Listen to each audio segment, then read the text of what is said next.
Hello, আসসালামু আলাইকুম। কেমন আছেন সবাই? আজ আমি নতুন একটা রেসিপি বানাবো, কলার পুডিং। এখানে এখানে আমি দুধটা ভালোভাবে ঘন করে নিয়েছি, 2টা ডিম দিয়েছি এবং একটু ভ্যানিলা আছে। এবারে এটাকে আমি একটু ব্লেন্ড করে নেব।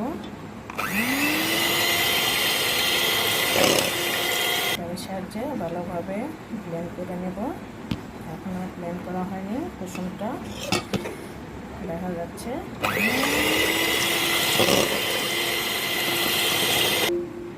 বিটার করা হয়ে গেছে। এবারে অন্য স্টেপে চলে যাব। ফ্রাই প্যানে আগে তেল ব্রাশ করে নিয়েছি, তারপরে কলাগুলো স্লাইস করে কেটে সুন্দরভাবে সাজিয়ে রাখছি। এরপরে বিটার করে নেওয়া ডিম দুধের মিশ্রণটা আমি এর মধ্যে ঢেলে দেব।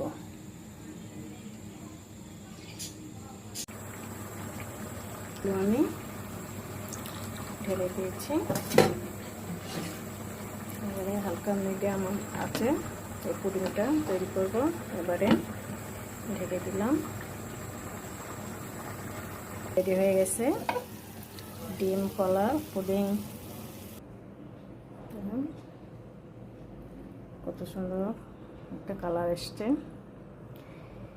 এখন খেতে কেমন হয়েছে জানি না, দেখি ছেলে মেয়ে হাজব্যান্ডকে খেতে দিই, তারাই বলবে কেমন হয়েছে। তো কালারটা অনেক সুন্দর এসছে, এই প্রথম বানালাম।